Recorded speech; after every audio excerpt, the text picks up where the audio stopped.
കരുവന്നൂർ സഹകരണ ബാങ്ക് തട്ടിപ്പിൽ പാർട്ടിയും നേതാക്കളും പ്രതികളായതോടെ മുഖം രക്ഷിക്കാൻ ജനകീയ പ്രതിഷേധ റാലിയുമായി സിപിഎം. തൃശൂർ ജില്ലാ കമ്മിറ്റിയുടെ നേതൃത്വത്തിൽ നടത്തിയ പ്രതിഷേധം പോളിറ്റ് ബ്യൂറോ അംഗം എ വിജയരാഘവൻ ഉദ്ഘാടനം ചെയ്തു. ജയിലിനെ പേടിച്ച് കൊടി താഴെ വെച്ച പാർട്ടിയല്ല സിപിഎം എന്നായിരുന്നു വിജയരാഘവന്റെ വാക്കുകൾ. അതേസമയം കരുവന്നൂരിലെ ഇടതുകൊള്ള തുറന്നുകാട്ടാൻ ബിജെപിയുടെ രാഷ്ട്രീയ വിശദീകരണ യോഗവും ഇന്ന് വൈകുന്നേരം നടക്കും. ബിജെപി സംസ്ഥാന ഉപാധ്യക്ഷ ശോഭാ സുരേന്ദ്രൻ ഉദ്ഘാടനം ചെയ്യും. വിവരങ്ങളുമായി സാനു കെ സജീവ് ചേരുകയാണ്.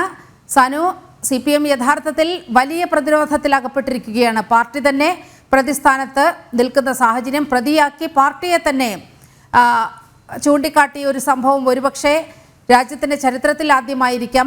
പാർട്ടിയുടെ അംഗീകാരം പോലും നഷ്ടപ്പെടുന്ന അവസ്ഥയിലേക്കാണ് ഈ കേസ് കൊണ്ടുചെന്ന് എത്തിക്കുന്നത്.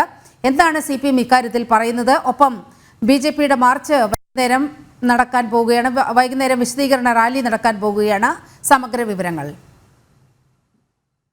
ബാങ്ക് തട്ടിപ്പ് സിപിഎമ്മിനെ സംബന്ധിച്ച് കരിനിഴലായി നിൽക്കുന്ന ഒരു അവസ്ഥയിലാണ് സിപിഎം ഒരു പ്രതിരോധ റാലിയുമായിട്ട് ഇന്ന് രംഗത്ത് വന്നിരുന്നത്. അതായത് ഈ രണ്ടാം ഘട്ട കുറ്റപത്രം സമർപ്പിച്ചതിന് തൊട്ടു പിന്നാലെ സിപിഎം നേതാക്കളും അതേപോലെ തന്നെ ഈ കേസിൽ ഉൾപ്പെട്ടിട്ടുള്ള ആളുകൾ തന്നെ, അതായത് AC മൊയ്തീൻ ആണെങ്കിലും അല്ലെങ്കിൽ K രാധാകൃഷ്ണൻ അടക്കം പറഞ്ഞിരുന്നത് ഇതിൽ തങ്ങൾക്ക് പങ്കില്ല, തങ്ങളെ മനഃപൂർവ്വപ്പെടുത്തിയതാണെന്നുള്ള രീതിയിലുള്ള എരവാദമാണ് ആദ്യഘട്ടങ്ങളിൽ തന്നെ അവർ ഉന്നയിച്ചിരുന്നത്. എന്നാൽ എരവാദത്തിൽ നിൽക്കില്ല എന്ന് മനസ്സിലായതോടുകൂടി അണികളെ തെരുവിലേക്ക് ഇറക്കുക എന്ന ലക്ഷ്യത്തോടു കൂടി, അതല്ലെങ്കിൽ തെരുവിൽ ഒരു സമരത്തിലേക്ക് പോവുക എന്ന ലക്ഷ്യത്തോടു കൂടിയാണ് അവരിന്ന് ഒരു ജനകീയ പ്രതിരോധ മാർച്ച് അടക്കം സംഘടിപ്പിച്ചത്. അതായത് എ വിജയരാഘവൻ, PB അംഗമായിട്ടുള്ള എ വിജയരാഘവൻ തന്നെയാണ് ഈ മാർച്ച് ഉദ്ഘാടനം ചെയ്തത്. എന്തായാലും തങ്ങളെ ഈ ED കാണിച്ചൊന്നും ഭീഷണിപ്പെടുത്തേണ്ട എന്നുള്ള സ്വരത്തിലാണ് എ വിജയരാഘവൻ ഇതിൽ പ്രസ്താവനകളോ അല്ലെ പ്രസംഗങ്ങളോ ഒക്കെ നടത്തിയിട്ടുള്ളത്. എന്തായാലും കരുവന്നൂർ ഉയർത്തിയിരിക്കുന്ന ആ ഒരു വെല്ലുവിളി പാർട്ടിയെ അക്ഷരാർത്ഥത്തിൽ പ്രതിരോധത്തിലാക്കിയിരിക്കുകയാണ്.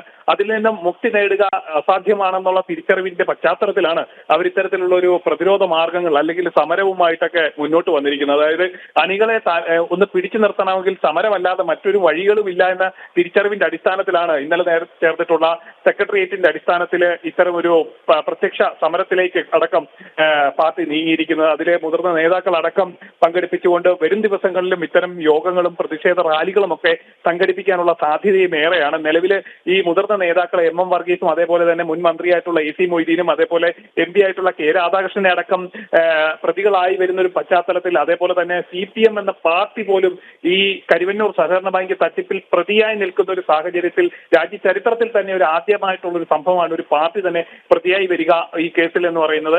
ആ ഒരു തട്ടിപ്പ് കേസിൽ പൂർണ്ണമായും പ്രതിരോധത്തിൽ നിൽക്കുന്ന ഒരു സമയത്താണ് ഈ പ്രത്യക്ഷ സമരവുമായി, അതായത് അണികളെ പരമാവധി ഇളക്കി വിട്ടുകൊണ്ട് ഈ ഇതിലൊരു പ്രതിരോധം തീർക്കുക എന്നുള്ളൊരു ലക്ഷ്യത്തിലേക്ക് അല്ലെങ്കിൽ അങ്ങനെ ഒരു നീക്കത്തിലേക്ക് പല്ലും നഖവും ഉപയോഗിച്ചുകൊണ്ട് ഇതിനെ എതിർക്കുക എന്നുള്ള രീതിയിലേക്കൊക്കെ CPM മാറിയിരിക്കുന്നത്. എന്തായാലും ഒരു ഭാഗത്ത് CPM ഇത്തരം പ്രതിഷേധങ്ങളൊക്കെ നടക്കുമ്പോൾ മറുഭാഗത്ത് രാഷ്ട്രീയ വിശദീകരണ യോഗവുമായിട്ട് BJPയും തൃശ്ശൂരിൽ കളം നിറയുക തന്നെയാണ്. അതായത് BJP എന്താണോ ഈ തട്ടിപ്പിന് ഇരയായവർക്ക് കൊടുത്തൊരു വാക്ക്, ആ വാക്ക് പാലിച്ചു. ആരൊക്കെയാണ് ഈ തട്ടിപ്പ് നടത്തിയത് അവർക്കെതിരെ എല്ലാം കേസുകൾ വന്നു എന്നടക്കമുള്ള കാര്യങ്ങൾ BJP ഇന്നലെ തന്നെ വ്യക്തമാക്കിയിരുന്നു. അതിൽ കൂടുതൽ കാര്യങ്ങൾ പറയുന്നതിന് വേണ്ടിയാണ് BJP ഇന്നൊരു രാഷ്ട്രീയ വിശദീകരണ യോഗം തന്നെ സംഘടിപ്പിച്ചിരിക്കുന്നത്. രാഷ്ട്രീയ വിശദീകരണ യോഗത്തിന് വേണ്ടി നമുക്ക് കാത്തിരിക്കാം. BJPയുടെ രാഷ്ട്രീയ വിശദീകരണ യോഗമാണ് കരുവന്നൂർ കേസിൽ നടക്കാൻ പോകുന്നത്. BJP സംസ്ഥാന ഉപാധ്യക്ഷ ശോഭാ സുരേന്ദ്രനാണ് ഇത് ഉദ്ഘാടനം ചെയ്യുക.